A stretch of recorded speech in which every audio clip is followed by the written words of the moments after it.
¿Cómo están? Buenas noches. ¿Ya listos para la clase? Buenas tardes, Liz. Buenas tardes. No, déjenme, quiero ver.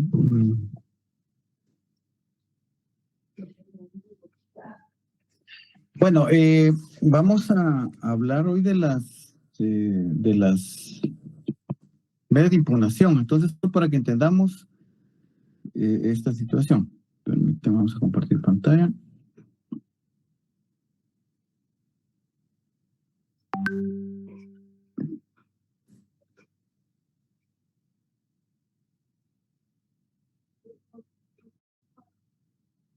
¿Sí logran ver la pantalla? No, Liz. Todavía no, Liz. Licenciado. No. Ay, pues, ¿qué pasó aquí?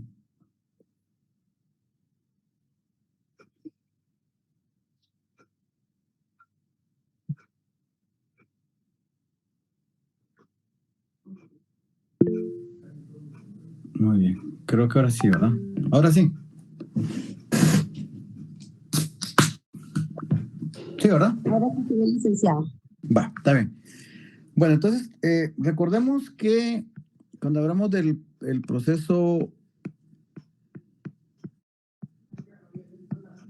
penal, hablamos de etapas del proceso, ¿verdad? Entonces, está la etapa preparatoria, está la etapa intermedia, está el debate, están las impugnaciones y está la ejecución. Entonces, las impugnaciones es lo que vamos a hablar en la presente clase.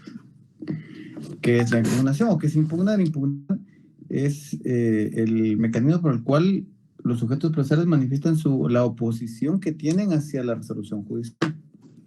Es la manera de mostrar el desacuerdo en una resolución judicial, como han escuchado eso en los criterios, ¿verdad? Que uno respete pero no comparte. Entonces, una manera de no compartir es, pues, están los medios de impugnación o la manera como se va a oponer los sujetos procesales en cuanto a las resoluciones que se ha presentado el juez. Entonces, ya hablando propiamente de las etapas de impugnaciones, vamos a ver son los mecanismos o estos medios de impugnación con los que se cuentan los sujetos procesales.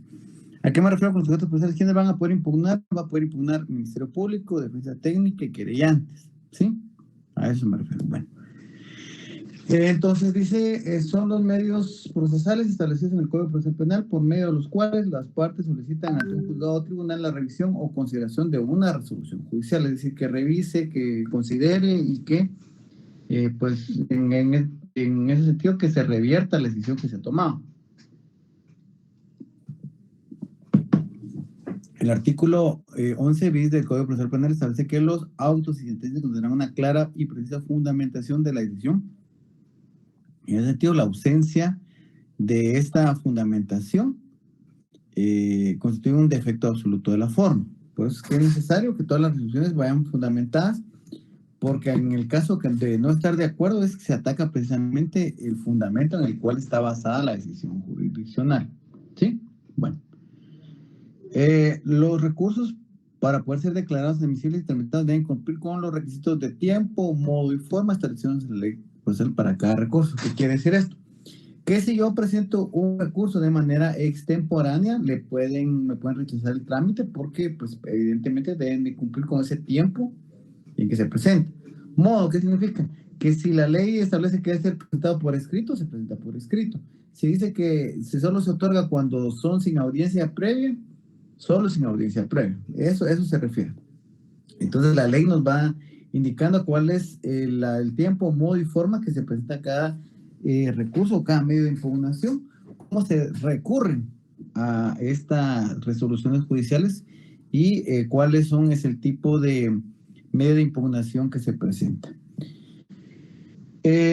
refiriéndonos al principio de taxatividad, dice que la impugnación objetiva se refiere a las resoluciones judiciales que pueden ser susceptibles de ser atacadas mediante recursos previstos en nuestra legislación procesal. Es decir, cuando se habla de impugnación objetiva, son estos mecanismos que la ley determina cuando se presentan estos medios procesales. La impugnación objetiva quiere decir la apelación, la apelación especial, la reposición, la casación, esos medios que están señalados en nuestra norma procesal como ser los medios de impugnación. Y cuando hablamos de impugnación, aquí le falta una G,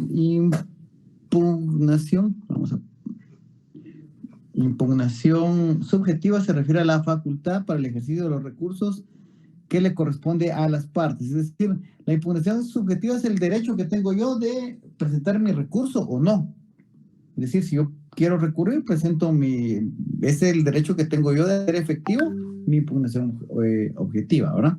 Esa capacidad que tenemos y esa facultad de recurrir o no, es decir, si se presenta el recurso o no se presenta el recurso. Muy bien, ¿estamos bien hasta donde vamos? ¿Tienen alguna duda? Muy bien, continuamos entonces.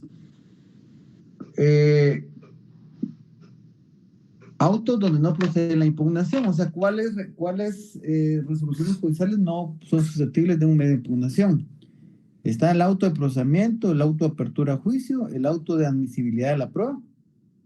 Y partiendo de esto es muy importante. Nuestro Código Procesal Penal está diseñado precisamente para esto, para que no se pueda entorpecer un auto de procesamiento, no se pueda entorpecer un auto de apertura a juicio y no se pueda entorpecer el ofrecimiento de prueba. Es decir, no es impugnable. Recordemos que el auto de procesamiento es reformable de oficio, pero no es impugnable, o sea, se puede reformar de oficio.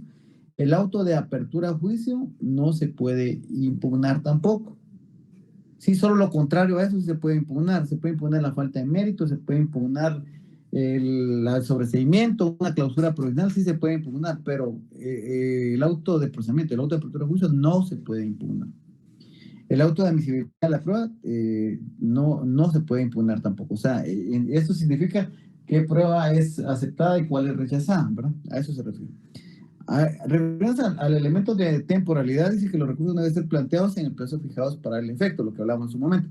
Si se transcurre ese plazo y no se ha presentado el recurso, pues queda firme la resolución porque es parte de la naturaleza de los medios de impugnación que tienen una temporalidad, un tiempo para ser planteados, ¿verdad? Bueno. En la clasificación doctrinaria los divide en dos tipos de medios de impugnación. Los divide en remedios, que son los medios recursivos que se interponen ante el mismo juez que dictó la resolución, de tal manera que es el mismo juez quien debe darle trámite y resolver el fondo del recurso interpuesto. Un remedio procesal me interponen ante el juez que emite la resolución, el remedio procesal, y el mismo juez reexamina su resolución y decide si la cambia o no la cambia. Ese es un remedio procesal. Los recursos son medios recursivos que los sujetos procesales pueden hacer uso para solicitar la modificación, rectificación o anulación.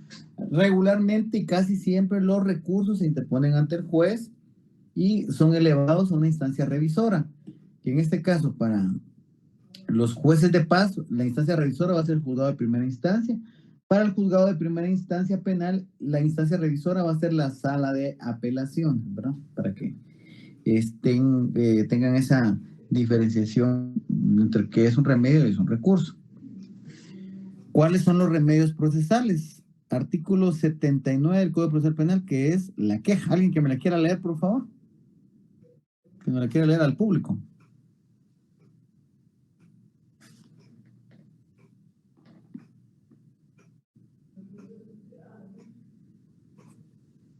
Artículo 79. Queja. Vencido el plazo para dictar una resolución, el interesado podrá quejarse ante el tribunal inmediato superior, el cual, previo informe del denunciado, resolverá lo que corresponda y, en su caso, emplazará al juez o tribunal para que dicte la resolución, sin perjuicio de las demás responsabilidades. Muy bien. En ese sentido, cuando no se ha resuelto, no se emite una resolución, se plantea una queja ante el órgano superior inmediato para que este venga y resuelva, bueno, pida informe de el recurso que se, bueno, de la resolución o del expediente para que se pueda establecer si en efecto se está cumpliendo o no está cumpliendo o tiene razón de ser la queja. Entonces,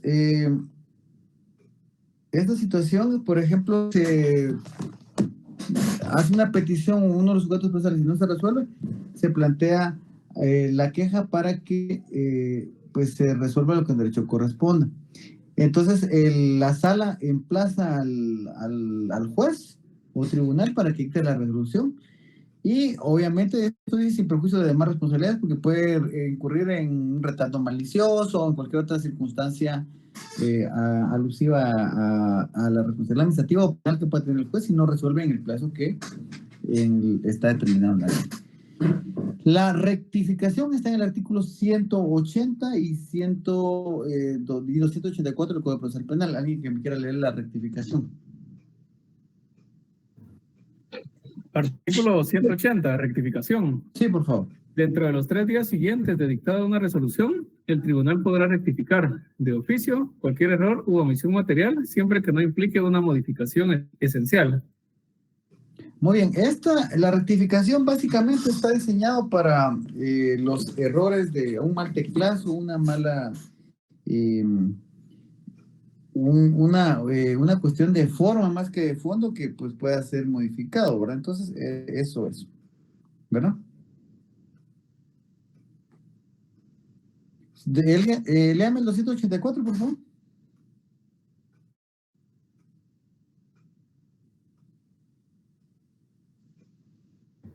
Artículo 184, hecho notorio. Cuando se postule un hecho como notorio, el tribunal... 284. Perdón.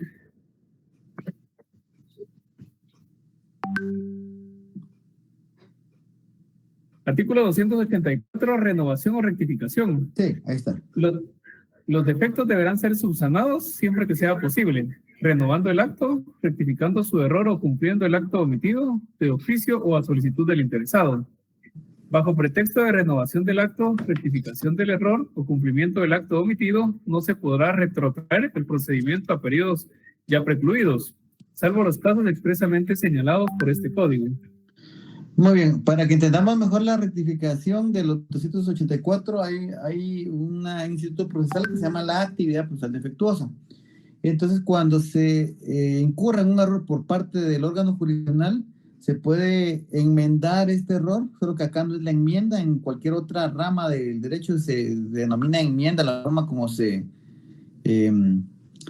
arregla el error que se comete. Aquí se llama actividad procesal defectuosa y se puede hacer de oficio una rectificación del acto errado y se subsanan los errores. Por ejemplo, bajo este aspecto, hasta el estado antes de que se cometió el error. Yo no sé si les conté en clase, en cierta ocasión, yo comienzo una audiencia de primera declaración, constato la presencia de las personas e inicio la audiencia y ya había argumentado el Ministerio Público sobre la posibilidad de ligar o no proceso y también la defensa técnica ya había argumentado sobre esa probabilidad. Cuando analizando el expediente yo para revisar los medios de convicción me doy cuenta que hay querellante y el oficial de audiencia no me había hecho mención, no había verificado eso. Se le pasó a él cuando me pasa el estado de las personas que deben de comparecer y hasta que reviso yo que pues obviamente la audiencia de primera aclaración se debería suspender porque no estaba presente el querellante porque nosotros no lo habíamos citado. O sea que ahí fue dos errores. Primero, no haberlo citado y segundo, no denotar antes de iniciar la audiencia que no había comparecido. Entonces, ante esto se dicta una actividad procesal defectuosa y se deja sin efecto lo realizado y se vuelve a citar a primera declaración al querellante. Así es como se puede advertir el error que se comete. Bueno, en este caso los dos errores. Y la manera de solventar este error es mediante dejar sin efecto todo lo actuado e iniciar nuevamente la audiencia de primera aclaración para que el querellante pudiera realizar todos los derechos que le corresponden en su calidad de querellante, ¿verdad? Bueno. Otro remedio procesal es lo que ya hemos visto, que la revisión de la medida de coerción, artículos 276 y 277. ¿Alguien que me lo quiera leer, por favor? 276. Artículo 276. El Ministerio de Trabajo y Previsión Social tiene las siguientes dependencias. A. Departamento Administrativo de Trabajo, cuyo jefe debe ser guatemalteco. Compañerita, se confundió de código. Ay, cierto, licenciado. Sí, se confundió de código. Todo iba bien hasta que se confundió de código. Código procesal penal, por favor.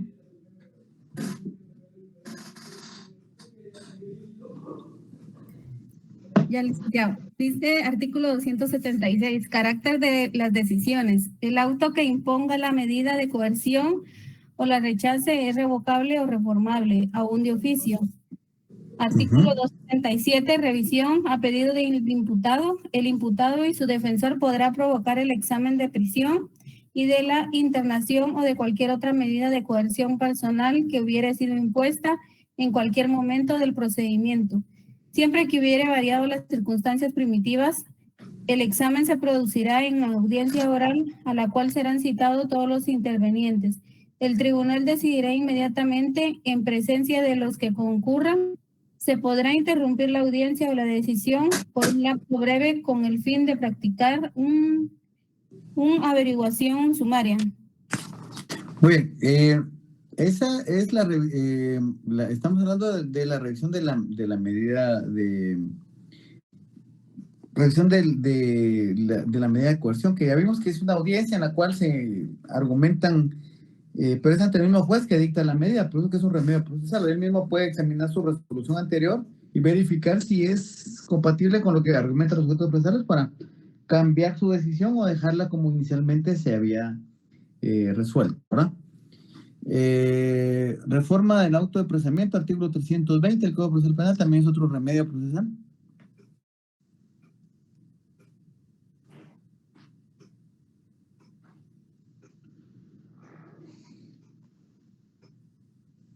Bien, alguien que me lo lea.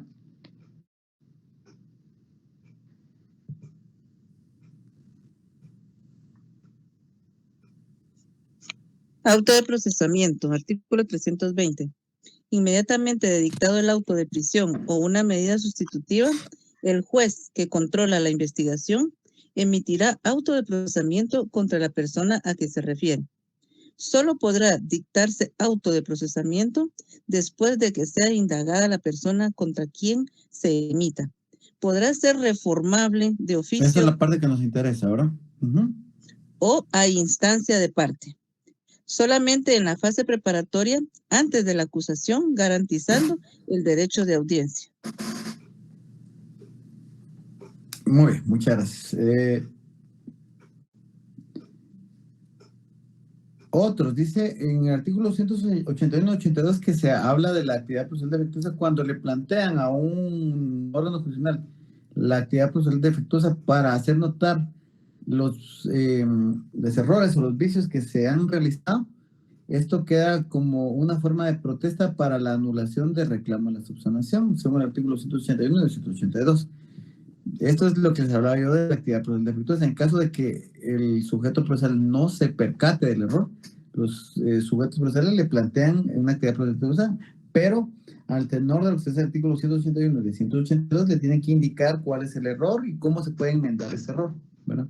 Bueno, vamos ya con los recursos procesales, los ordinarios. Dentro de los recursos procesales ordinarios tenemos la reposición, que es artículo 402 y 403. Vamos al artículo 402. Alguien que me lo lea, por favor, la reposición.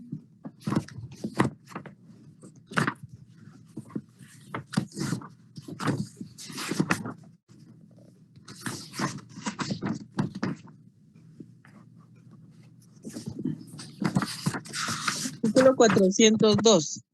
Procedencia y trámite. El recurso de reposición procederá contra las resoluciones dictadas sin audiencia previa y que no sean apelables, a fin de que el mismo tribunal que las dictó examine nuevamente la cuestión y dicte la resolución que corresponde.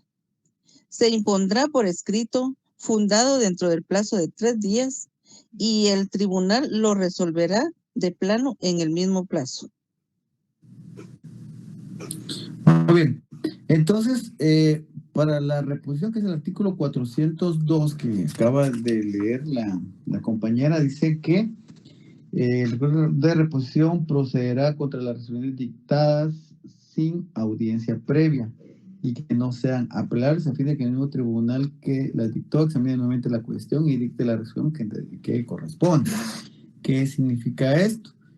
Que la reposición, primero, que la resolución que se está impugnando no tiene que ser apelable. Si es apelable, no puede proceder el recurso de reposición.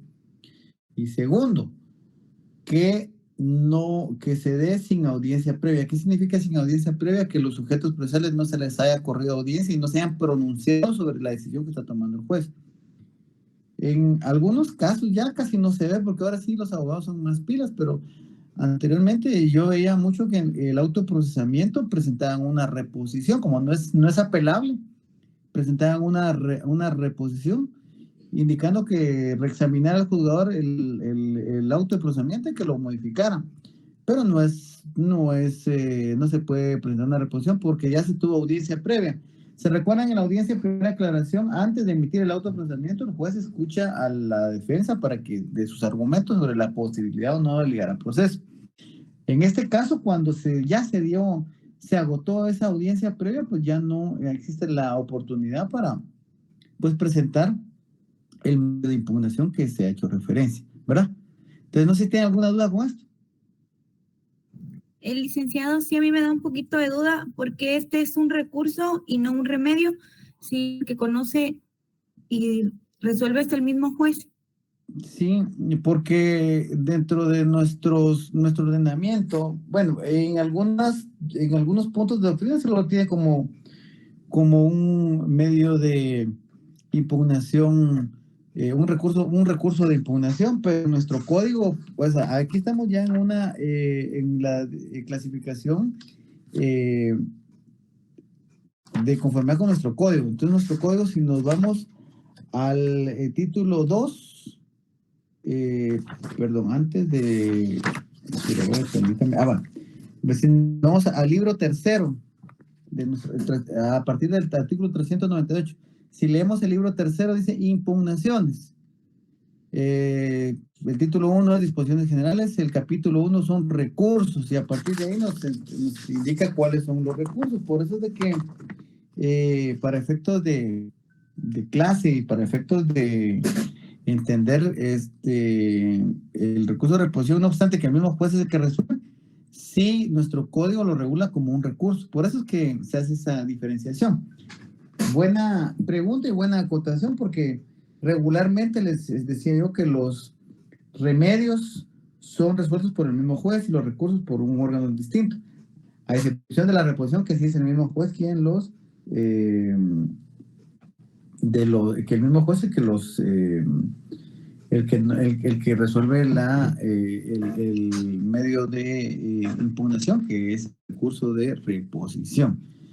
Entonces, el requisito importante es que no sea apelable, o sea, que no pueda presentarse una apelación, una resolución que no sea apelable, y que no sea, que sea una resolución que se haya dado sin audiencia previa, ¿verdad? Esos son los dos requisitos importantes, ¿verdad? Entonces, el 403 nos habla de la procedencia y trámite, es decir, cuando ya se determina que debe proceder, cómo se debe resolver el recurso de reposición. Muy bien. No sé si le resolví su duda, compañerita. Sí, licenciado, entendí que este va a ser un recurso que es la excepción a los demás, que es el único que va a resolver el mismo juez. El mismo juez. Y muy bien. Entonces vamos a la apelación. La apelación está en el artículo 404. Lo importante de la apelación es conocer cuáles son los casos o cuáles son los asuntos que son susceptibles a la apelación. Que esa es la confusión principal que se tiene pues, a la hora de un examen, porque no, a veces no. Permítanme un momento.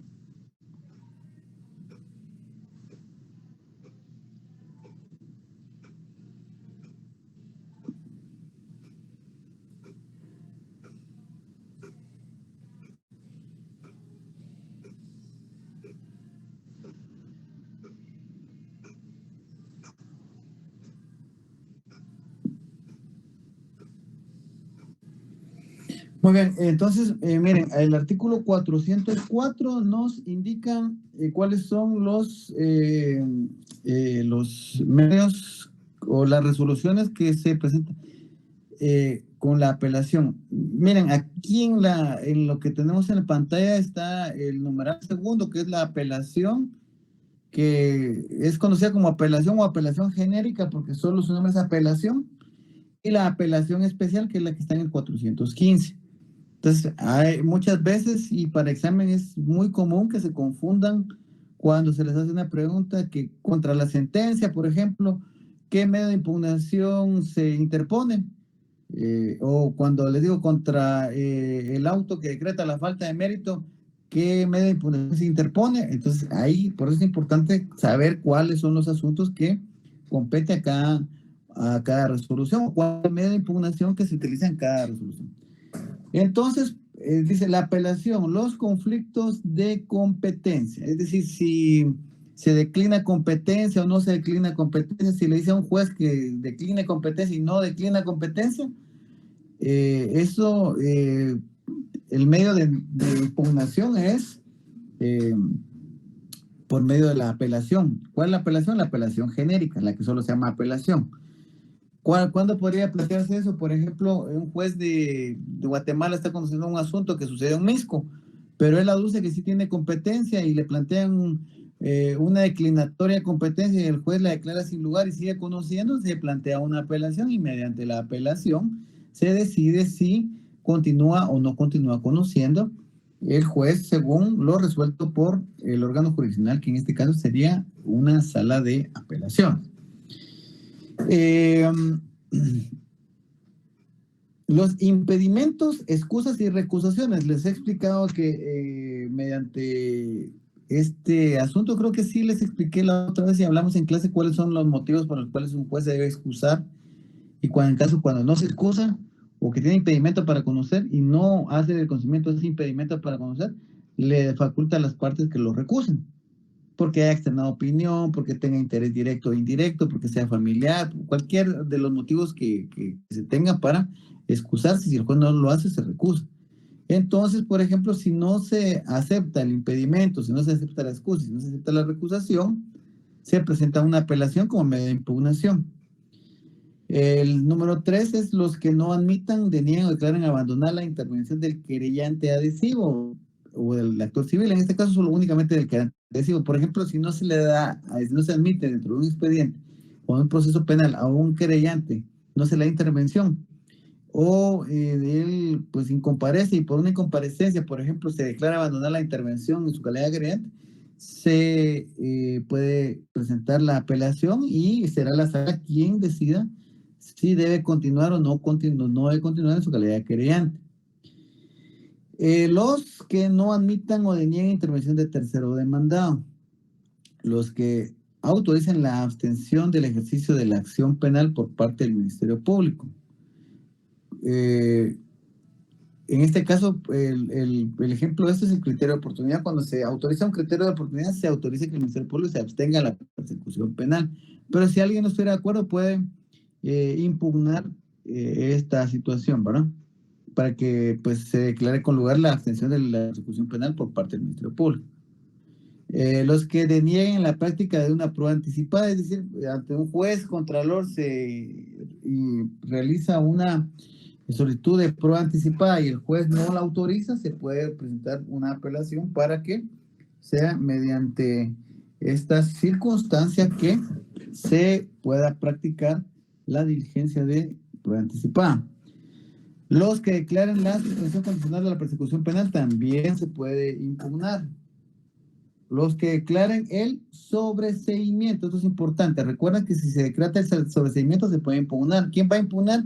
Va a impugnar el querellante decisivo, puede impugnar el Ministerio Público. Inclusive podría, como no establece quién puede, pero se entiende que todos los sujetos procesales, inclusive hasta la defensa técnica, pero difícilmente va a hacer eso porque es contrario a los intereses del sindicato, ¿no? Los que declaran la prisión o la imposición de medidas sustitutivas y sus modificaciones. Es decir, si a una persona que se le dicta un autoprocedimiento se le decreta como medida de coerción la prisión preventiva, se puede impugnar. O, contrario a eso, se imponen medidas sustitutivas, también se puede impugnar. Y, por ejemplo, el Ministerio Público quiere que la persona esté privada de libertad porque considera que hay riesgos procesales y se le dan medidas sustitutivas, impugna al Ministerio Público y se puede, la sala puede resolver que con lugar la apelación y en consecuencia se dicta como medida de coerción la prisión preventiva o lo contrario, ¿verdad? El juez dictó auto de prisión preventiva y la sala puede ordenar que se le dicten medidas sustitutivas, ¿verdad? Bueno, los que niegan o restringen la libertad, que en este caso puede ser el auto de prisión preventiva, puede ser, en algunos casos dicen que la orden de aprehensión es apelable, pero yo considero que no, porque pues evidentemente no se ha restringido la libertad hasta el momento que se hace efectiva. Las que fijen el término para el procedimiento preparatorio también, recuerden que una de las decisiones que toma al final de la audiencia de etapa preparatoria es el plazo que va a durar el procedimiento preparatorio y entrega el acto conclusivo. Si no se está de acuerdo con este plazo, se puede presentar una apelación. Y los que resuelven excepciones o obstáculos a la persecución penal y civil, ¿verdad? Los autos a los cuales se declare la falta de mérito. Lo que decía que la falta de mérito sí es impugnable a través de ¿qué? De una apelación. Bueno, entonces, ¿dudas? ¿Hasta acá?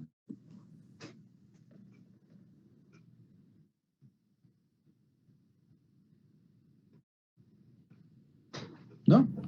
No, claro. Todo claro. Bueno. Licenciado, ¿Sí? ¿será que me podría dar como ejemplo de una reposición? De una reposición. Sí. De una reposición, bueno, por ejemplo, el juez viene y en una audiencia resuelve que no, el Ministerio Público, señor juez, solicito que, por ejemplo, algo así tan sencillo, solicito que sean, que todos los sindicatos tengan los grilletes o que al contrario es que la defensa técnica del señor juez solicito que se le quiten los grilletes a todos los sujetos procesales, algo que es una cuestión de control de una audiencia. Y el juez diga sí, que le quitan los grilletes a todos los sujetos procesales y el tal Ministerio Público del señor juez le presenta una reposición en virtud que su resolución no se me corrió audiencia y no es apelable, ¿no? Entonces el juez viene y dice sí tiene razón, entonces recurre la resolución y entonces ya le da uso a la palabra al Ministerio Público para que se pronuncie sobre si considera que debe ser realizado esto o no. Eso es un ejemplo. Otro ejemplo puede ser, bueno, yo lo he tenido frecuentemente en audiencias, me presentan muchas reposiciones, pero fíjense que el problema es que las reposiciones cada vez se resultan más limitadas. Por ejemplo, lo que les hablaba hace un momento de las órdenes de aprehensión, que contra una orden de aprehensión presentan una reposición, ¿sí? Porque dicen que se está emitiendo sin darle intervención a la defensa técnica para que se pronuncie sobre la viabilidad o no viabilidad de que sea una medida de coerción idónea. Porque para una audiencia de aprehensión, donde se le gira aprehensión a una persona, es una audiencia unilateral, entonces no comparece la otra parte, ¿verdad? y como son audiencias que pues, no son apelables, dicen, mira, ahí cabe la reposición. El problema con esas audiencias es que desde cuándo está notificado para establecer el trámite de la reposición, porque la reposición, se me escapó esa parte, pero en el artículo 400, bien, lo leímos al final del 402, dice, se interpondrá por escrito fundado dentro del plazo de 3 días y el tribunal resolverá el plano en el mismo plazo. O sea, tiene 3 días para pues, identificar uno que la persona está en tiempo para poder presentar su reposición. Pero, por ejemplo, en el caso de las órdenes de aprehensiones, no se gira una orden de aprehensión, ¿verdad? Entonces, pero no se notifica a las partes, porque si se notifica a las partes, pues se puede ausentar y no puede ser efectiva en la orden de aprehensión. Entonces, por eso es de que pues, se rechaza porque pues, no ha sido notificado el sujeto procesal y no le asiste el derecho para poder presentar alguna acción. Entonces, una reposición siempre se puede presentar cuando se emite una resolución sin que se haya escuchado la argumentación de la parte que presenta el recurso y siempre y cuando el recurso no sea apelable. Básicamente son dos pequeños casos como muy cotidianos que se presentan estas reposiciones, pero la mayoría también las presenta cuando ya han tenido audiencia previa o cuando o en recursos que son apelables. Entonces, por eso es que les digo que cada vez se limita más la interposición de este recurso, ¿verdad? Bueno, ¿dudas con eso o sí ya le quedó más claro, compañerita? Ya, muchas gracias. Licenciado, buenas noches. Buenas noches. Solo una consulta. La reposición dijo el plazo de 3 días, ¿verdad? Sí, 3 días. La reposición. Ahora la apelación, como ahorita solo estamos viendo de la apelación, ¿cuáles son las resoluciones que son apelables, verdad? Sí. Va. Entonces,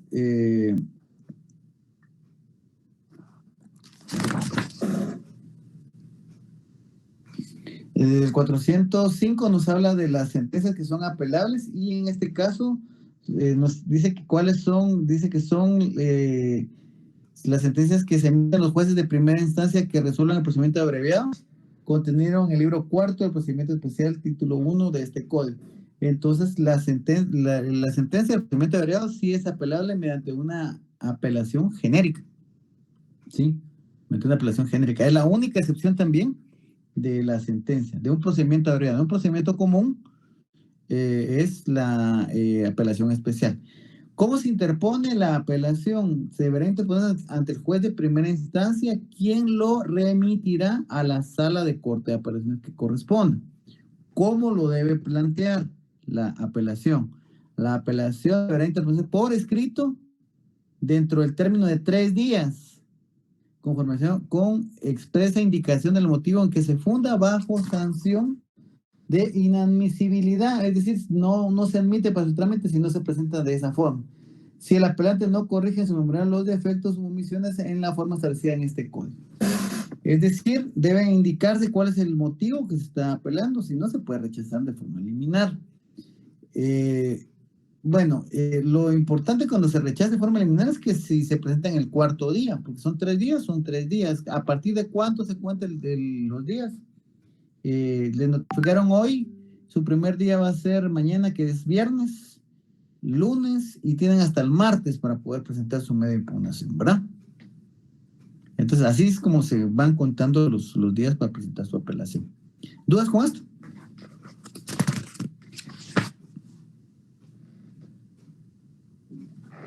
¿No?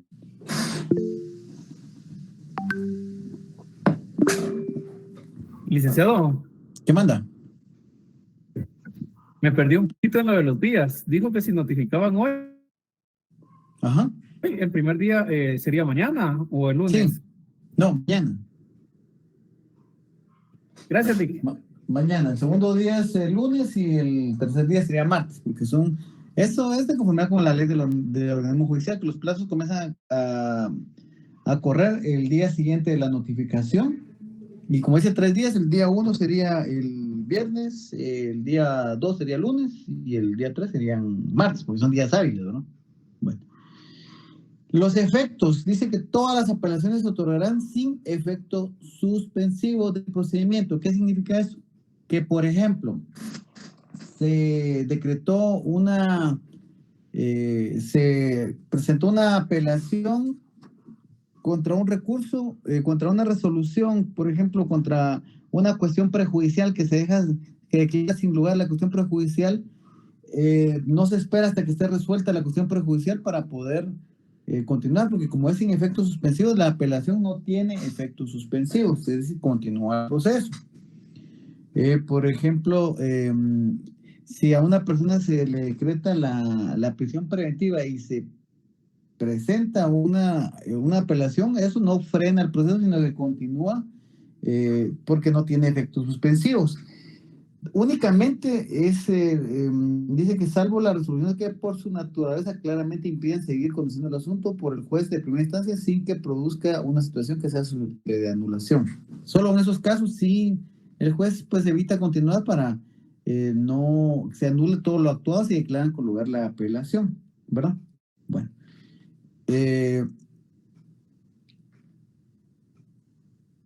Dice, excepto en los casos especiales señalados en este código, la resolución no será ejecutada hasta que no sea resuelta por un tribunal superior. Competencia, el recurso de apelación permitirá al tribunal de alzada el conocimiento del proceso solo en cuanto a los puntos de la resolución que se refieren los agravios y permitirá al tribunal confirmar, revocar, reformar o adicionar la resolución. Entonces, eso es importante. ¿Qué se busca con la apelación? Que el tribunal venga y pueda confirmar, revocar, reformar o adicionar a la resolución. Son las probabilidades jurídicas que devienen de la sustanciación de la apelación, ¿verdad? ¿Tienen alguna duda, pues?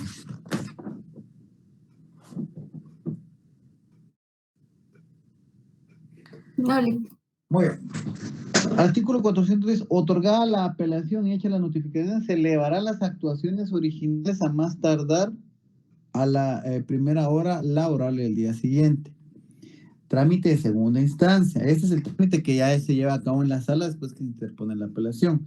Recibidas las actuaciones, el tribunal resolverá dentro del plazo de 3 días y con certificación de lo resuelto devolverá las actuaciones inmediatamente. Cuando se trate de apelación de sentencia por procedimiento de abreviado, se señalará audiencia entre el plazo de 5 días de recibido el expediente para que el apelante y demás partes expongan sus alegaciones. Podrán hacerlo también por escrito. Terminada la audiencia, el tribunal pasará a deliberar y emitirá la resolución emitirá la sentencia que corresponda. Muy bien. Ahí con eso terminamos la apelación. Estamos del artículo 404 al 411. Ahí está el trámite completo de la apelación. ¿Qué les puedo preguntar de la apelación, de este medio de impugnación? ¿Qué resoluciones son apelables? ¿Cuál es el plazo para presentar la apelación?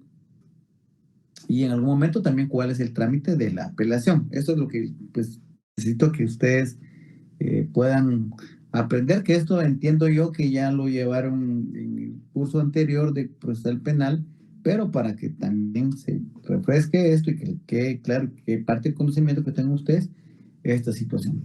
¿Dudas con esto? ¿No? Muy bien, este recurso de queja, el anterior recurso vimos el del 173, pero este es el artículo 412, nos da otro tipo de queja. En este orden de ideas, este sí es un recurso. O sea, cuando el juez cuando el juez correspondiente haya negado el recurso de apelación, procediendo el que considera agraviado podrá recurrir en queja ante el Tribunal de Apelación dentro de 3 días de notificada la denegatoria pidiendo que le otorgue el recurso. En la doctrina se le denomina recurso de llanto. ¿Por qué recurso de llanto? Porque es como cuando le dicen algo al niño y el niño no hace caso, van con el papá y le dicen, mire, fíjese que su hijo me tenía que entregar una bicicleta que le prestó a mi hijo y no me la... Ah, vaya, entonces yo le voy a decir que se la entregue. Eso es en palabras coloquiales y por eso que se le llama recurso de llanto, porque acuden ante el órgano de alzada, interponen la queja indicando que el tribunal de primera instancia no les otorgó la apelación y correspondía a esto. Entonces le piden informe y conforme se presenta informe circunstanciado del órgano jurisdiccional, se decide si se declara con lugar o no se declara la queja. Al igual que el artículo 179 que leímos anteriormente, pues evidentemente se les emplaza para que emitan la resolución que el derecho corresponde. ¿Qué quiere decir esto? Que eleve la apelación y que ya conozca el tribunal y ya independientemente si la declara con lugar o no. Eso solo es para procedencia de la apelación. No quiere decir que con esto le vayan a revocar o modificar la resolución, sino es únicamente para que se le dé trámite a la resolución, ¿verdad? Bueno.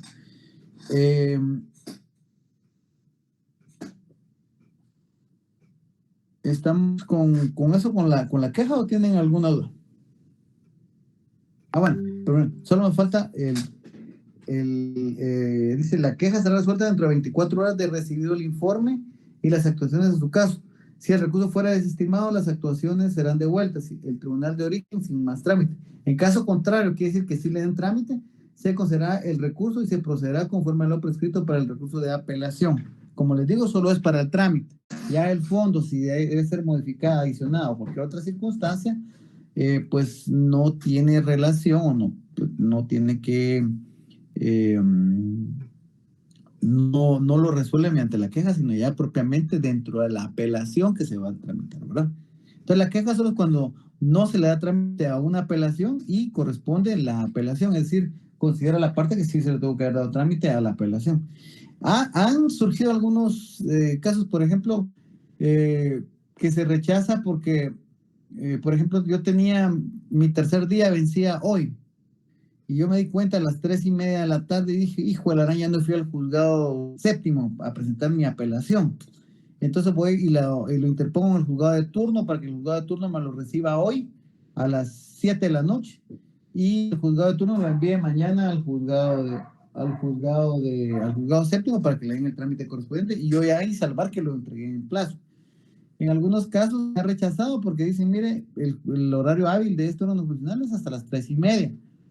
No, usted lo presentó al juzgado de turno, el juzgado de turno no es el mismo órgano jurisdiccional, entonces se rechaza y si se rechaza el trámite, se presenta una queja, ya decía el de la sala si era prudente que lo presentara, o era procedente que lo presentaran al juzgado de turno y con eso pues evitaba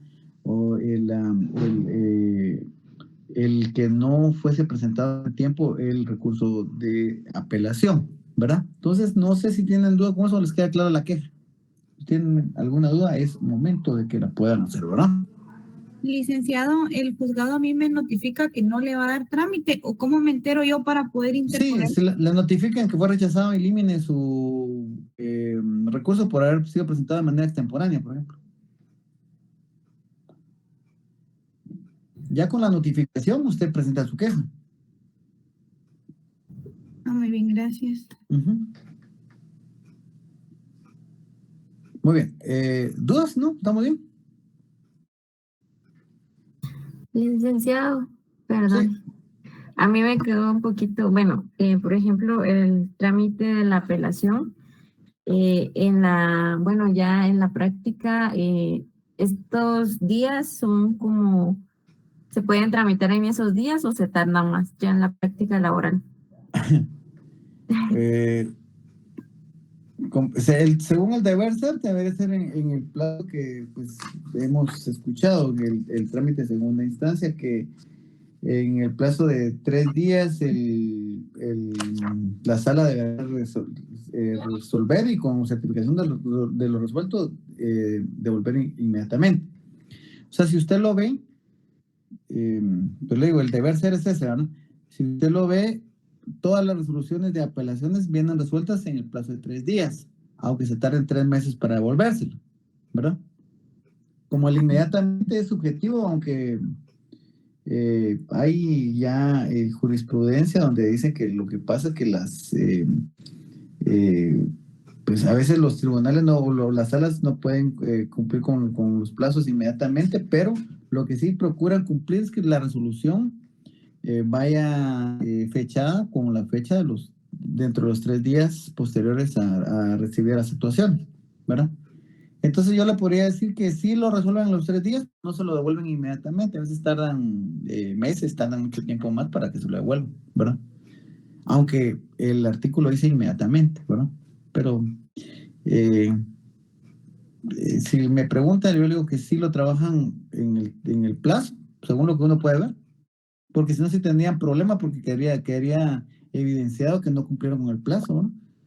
De 3 días, pero la devolución no la hacen a tiempo. La mayoría de gobiernos, algunos sí, ¿verdad? Algunos sí, pero la mayoría no, ¿verdad? Sí, en eso que estaba leyendo, Licky, me acuerdo una vez que leía y decía que se resolvió en los 3 días, pero que se entregó en 2 meses, algo así. Entonces me causa duda, Licky. Disculpe. Gracias. Precisamente por eso es. Ah, gracias. Muy bien.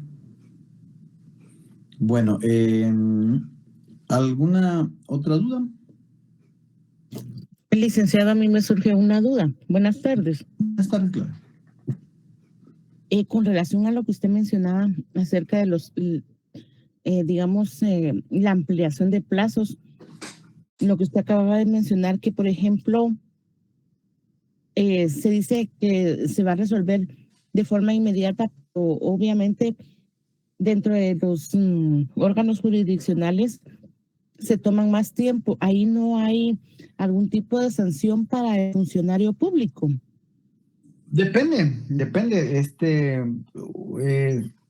Todas las personas pueden plantear digamos, su queja administrativa, ¿verdad? Su denuncia administrativa, diciendo que mire, ya no me han resuelto y entonces van a verificar y pues de ahí deviene si sancionan o no sancionan, ¿verdad? Sí, puede, Sí puede haber, sí hay responsabilidad, obviamente. Entonces, por eso es de que yo veo, digamos, en cuestión de resoluciones escritas, la mayoría de órganos jurisdiccionales cumplen con los plazos de si son 2, 3 días, se estarán tardando una semana ya notificado, pero la mayoría sí se cumple con esto, ¿verdad?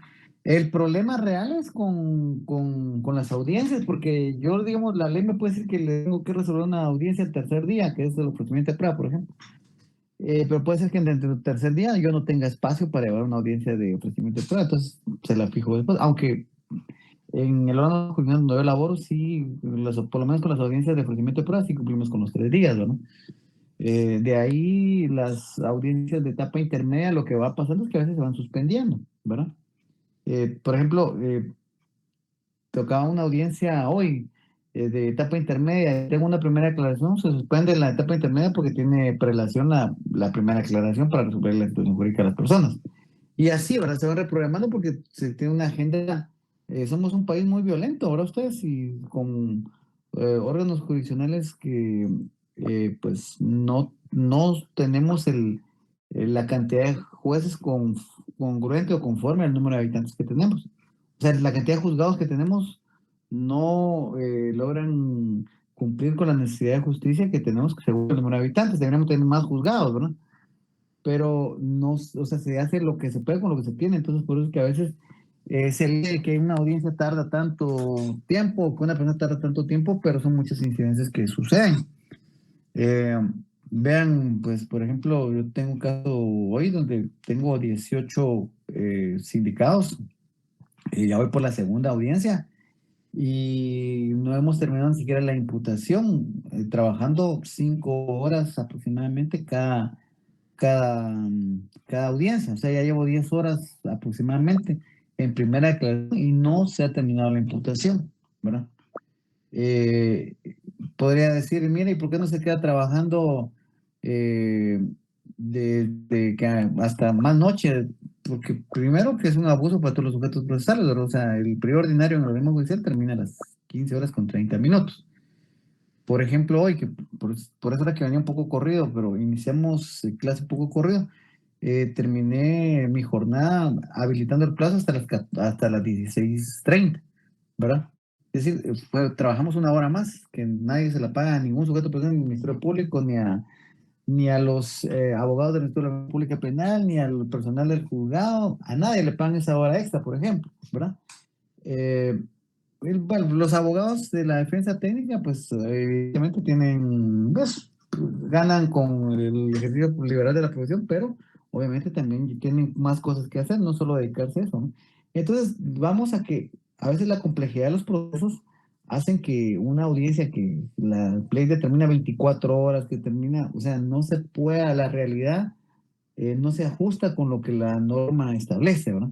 Entonces, en algún momento pues pueden salir denuncias, pueden salir cualquier otro aspecto, pero evidentemente cuando hacen la revisión del por qué se dan las cosas, pues ya se logran establecer que es por cuestiones que no son atribuibles al órgano jurisdiccional, ¿verdad?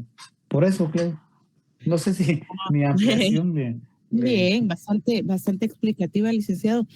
Y es que lo interesante aquí, licenciado, es que si usted lo ve desde este punto de vista, yo lo veo desde ese punto de vista. Por ejemplo, las partes procesales todas tienen un plazo determinado. Ujú. Ahora, ¿qué tan equitativo o justo es, verdad, que, digamos, por ejemplo, se le pida, por ejemplo, a los querellantes, al Ministerio Público, a la defensa técnica, que se cumplan los plazos, pero al final el tiempo se extiende en estos órganos jurisdiccionales? Siento yo que sí es un poquito ese desfase, ¿verdad? Es un poquito injusto, siento yo, ¿verdad? Por eso, entonces, me surgía la pregunta, porque en estos casos, ¿qué debería de hacerse? Usted ya lo respondió. Hay que interponer, ¿verdad? En este caso, ¿no sería una queja o qué sería lo que se tendría que interponer para que se agilice más los tiempos, licenciado? Sí, pueden ser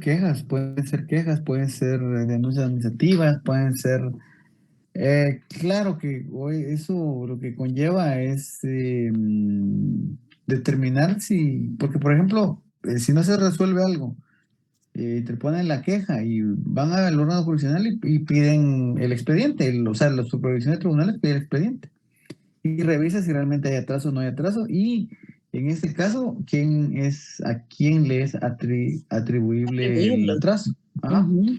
Por ejemplo, bueno, en penal le digo que lo escrito es, o sea, prácticamente como es lo menos, ¿verdad?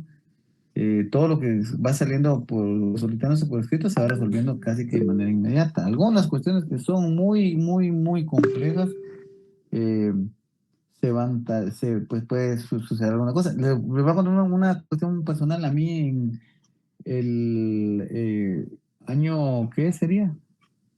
Bueno, me presentaron bueno, 2023, sí, 2023 presentaron no, ay, se me escapa, me recusaron. No acepté el motivo de recusación y la rechacé de manera liminar por ser frívolo e improcedente. O sea, ahí tenemos esa facultad también. Entonces, como no se le dio trámite a la recusación, eh, me presentaron una queja. Entonces presentaron la queja y el compañero que recibe la queja tenía los 3 meses no, los 3 días, perdón. Bueno, le fijaron un plan de 3 días para enviar el informe circunstanciado del expediente. No, pero bueno, sí, mandamos el informe y piden el expediente, después piden que se le remita el expediente conforme al trámite de la queja, ¿verdad? ¿Y qué creen que pasó? El compañero viene y no mandó el expediente. Y entonces yo me quedé, digamos, como con la idea de que el expediente ya se había ido a la sala. Porque pues ya no es, o sea, yo terminé de firmar todo lo que tenía que firmar para que se fuera el expediente a una hoja de remisión que lleva el expediente y que creen que el compañero, pues no sé qué le pasó y traspapeló el expediente. Digamos, expediente grande, pues no es ni siquiera podríamos decir que eran de 3, 4 hojas. Y entonces hasta el año siguiente que llegaron a preguntar, ya en el 2024, y llega a preguntar a un abogado, mire, fíjese que queremos ver lo de tal expediente, porque tenemos pendiente una audiencia etapa intermedia, dijo el Ministerio Público. ¿Cuándo se lleva a cabo? Pues cuando regrese el expediente, porque no tiene efecto suspensivo de la apelación, pero Yo prefiero que hasta que no resuelva digamos en este caso la sala, lo que va a hacer con respecto a la competencia, porque si me están recusando para ver si yo sigo conociendo, ¿no? Eso se puede dejar se puede generar la nulidad de lo que yo conozca. Entonces le decía, pero me dije, ¿por qué no regresó? Pues no sé, le dije, ya son como casi un año que se fue, no ha regresado. Y se fueron a averiguar a la sala y en la sala no encontraron nada. Y cuando regresaron, mire, le dice que en la sala no hay nada y empezamos a buscar, a buscar, a buscar. A todos estos compañeros lo destituyeron, ya lo habían destituido, ¿no? Y él había entregado al día a la mesa porque cuando le hicieron revisión no le encontraron ningún expediente. Pero el expediente él lo regresó al archivo sin tramitarlo, sin remitirlo, ¿no? Entonces, al final lo encontraron en el archivo después de tanto buscar. Imagínense, yo un año después tuve que mandar el expediente a la sala, indicando el motivo por el cual, pues, constaba en la hoja de remisión, constaba en el sistema interno del órgano jurisdiccional quién había tenido el expediente, cuándo había sido que lo había recibido, cuándo se le había firmado y cuándo él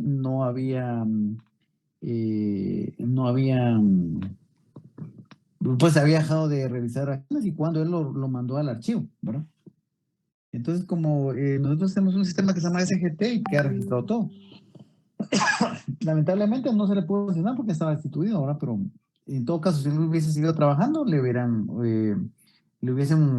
iniciado un proceso de disciplinario donde posiblemente esa era una falta gravísima. No le habían suspendido no sé, unos 20 días sin goce de salario, una cuestión así. O tal vez lo destituían, ¿verdad? Porque como era mero especial el compañero, mero ineficiente, pues posiblemente algo así puede haber ocurrido, ¿no? Pero sí, tiene razón, yo le entiendo esa parte, yo desde el punto de vista como usuario, porque también en un momento hemos tenido necesidad de ser usuarios del sistema de justicia, en otras ramas de derecho, pues nos hemos percatado que tardan un sinfín de tiempo, ¿verdad? Los procesos laborales son los que más son tardados. Yo tengo experiencia cercana de un proceso laboral donde se presenta la demanda laboral en el 2019, vamos a 2025 y no ha finalizado el proceso ya en segunda instancia, es decir, en la sala ingresó en el 2024, todo el 2023, todo el 2023, todo el 2024 y 2025 la sala no ha resuelto la apelación, imagínense, ¿verdad? Pero cuando la presente seguro que va a estar resuelta la resolución, valga la redundancia, en el plazo que señala la ley, ¿verdad? Sí, Ujú. serio, ¿verdad, licenciado? Pero como decían ahí las compañeritas, primero Dios ya nos vamos a graduar y yo creo que aquí la clave es que contraten más abogados y Sí, aquí estaremos dispuestos nosotros. eso es lo importante, ¿verdad? Bueno, entonces, ese es, digamos, ahí el trámite de la queja. Para hablar de la apelación especial, sí, mejor va a ser cuando yo llegue el próximo día a clases para que, pues yo de manera gráfica les pueda explicar, porque esto es una cuestión, es un como otro proceso dentro del proceso de impugnación. No obstante que el de apelación también lleva su proceso, pero les voy a hacer en mi pizarrón los esquemas para que lo entendamos de mejor manera, ¿verdad? Nos vamos a quedar entonces pendientes con la apelación especial, con la casación y con la revisión, que son los, con los medios de impugnación que quedan pendientes. Entonces, ¿tienen alguna duda? Licenciado. Por lo menos. A ver, por el orden, Mónica, dígame. Sí, licenciado, disculpe, fíjese que yo tengo una duda. En un caso que yo tuve conocimiento, a las personas las detuvieron por estar haciendo disturbios en la vía pública, pero en Torre de Tribunales le solicitaron un medio de garantía que pagaran cierta cantidad de dinero. Lo pagaron después de casi 48 horas más o menos, que fue la audiencia de primera declaración, pues les indicó que no era un delito, sino que se clasificó como falta. Una falta. Correcto, pero ahora mi duda es, ¿ese dinero que ellos pagaron se les puede devolver? ¿Y cómo se les devuelve? ¿O tiene también como prescripción? Porque de eso ya hace como 2 o 3 años. No, el dinero ahí está. Ese dinero, entiendo yo, según lo que me dice, no tengo más datos, pero según lo que yo puedo entender es que como aún el juicio de falta, si le pidieron un dinero y lo depositó y le dieron una forma, un recibo de Sí, un ingresos, recibo. o de ingresos del organismo judicial, era para una como medida sustitutiva, como una Es caución correcto. económica. Sí. ¿Va?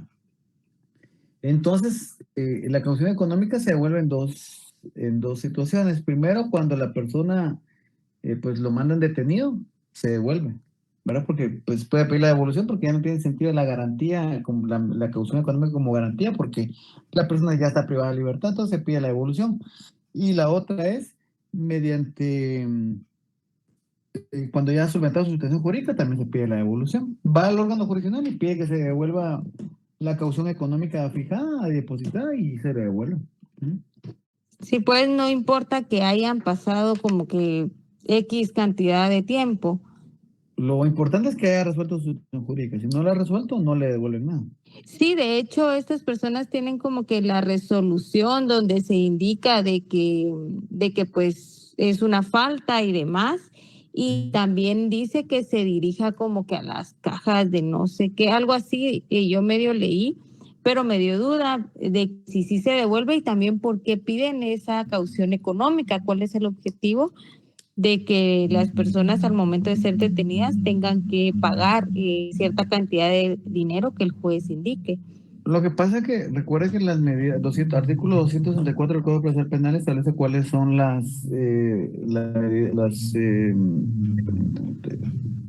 medidas sustitutivas como medidas de coerción, y entonces está la caución económica. Entonces fija una caución económica para que garantizar la presencia de las personas en el desarrollo del proceso penal. No es que con ese dinero se vaya eh, pagar o sea, no sea garantizar la presunción de inocencia. Por ejemplo, decían que en alguna oportunidad algún funcionario que le decían que había malversado 1 millón de quetzales y le fijaron como caución económica 1 millón de quetzales. O sea, ahí prácticamente le estaban quebrantando la presunción de inocencia porque no podía ser la caución de la misma cantidad de delito. Entonces, la caución solo es garantía que una persona no está. ¿Cómo se fija la caución? Depende de las posibilidades económicas que tengan las. Ya silenciamos a un compañero porque. Depende de las posibilidades económicas que tenga una persona, porque, digamos, nunca se puede fijar una caución económica que sea de imposible pago. No le voy a imponer una caución a una persona de 1 millón de quetzales, por ejemplo. Si, digamos, se puede demostrar que la persona no tiene esa capacidad económica para fijarle una caución de esa naturaleza, ¿verdad? Eso, pues, o sea, la caución económica como medida sustitutiva, medida de coerción, está vigente en el Código Procesal Penal y por eso impone una caución económica. No en todos los casos, pero sí está dentro de las facultades que tiene un juez de imponer una caución económica, ¿verdad? No sé si resolví su duda, Mónica. Sí, muchas gracias, licenciado. A ver, ¿quién más levantó la mano? ¿Alguien más levantó la mano? Sí, licenciado, fui yo. Ah, Buenas dígame. tardes. No, pues solo para ver si nos podría proporcionar las diapositivas, por favor. Muy bien, se las voy a mandar. No se preocupe. Ujú. Gracias. Muy bien. Bueno, ¿tienen más dudas o ahí estamos? ¿Todo claro? Todo claro, licenciado. Muy bien. Muchas gracias. Muy bien, que pasen feliz. A ver, Vivian, dígame. Disculpe, una pregunta. ¿Podría dar la diferencia entre la apelación y la apelación especial o un ejemplo? Por favor, disculpe, no sé, no lo escuché si lo dio. No, la apelación especial no la empezamos a ver, pero la diferencia, primero, hay varias diferencias. Primero es el tipo de resoluciones que impugnan o que se atacan, digamos, ¿no? Con la apelación genérica son digamos, unas resoluciones menores, y en este caso, la apelación especial, lo que ataca son las de fondo, que es la sentencia. eh, y la otra diferencia es, a ver, quiero la apelación especial, dice, Además de los casos previstos, se podrá imponer recurso de apelación especial contra la sentencia del tribunal de sentencia o contra la resolución de ese tribunal y el de ejecución que ponga fin a la acción, a la pena o a una medida de seguridad y coerción y posibilite que ellas continúen, impida el ejercicio de la acción, deniegue o la extinción, conmutación o suspensión de la pena. Básicamente ese es el tipo de resoluciones. La apelación especial es para el fondo, digamos, cómo concluye, digamos, el debate con una sentencia del tribunal de sentencia. Esa resolución es impugnable mediante la apelación especial. Por ejemplo, en el juzgado de ejecución, que es otra cosa que no creo que va a tiempo de ver porque pues es un contenido mayor, pero en el juzgado de ejecución hay lo que hablamos en otra clase de la redención de pena, la pena anticipada y todos los beneficios penitenciarios. Eso es el juzgado de ejecución quien lo resuelve. El juzgado de ejecución, cuando resuelve estas cosas, se impugna mediante una apelación especial. La diferencia es también que la apelación especial tiene un trámite distinto en la sala de apelación, que vamos a ver en la siguiente clase. ¿Cuál es la gran diferencia entre la apelación y la apelación especial? Es las resoluciones que se impugnan y la forma como se tramita cada una de las medios de impugnación, la apelación y la apelación especial. ¿Verdad? No sé si resolví su duda bien. Sí, licenciado, gracias. Bueno, entonces no quedando más que agregar, me suscribo a ustedes, dejando parabienes, pasen feliz noche, que descansen y nos vemos el martes si Dios lo permite.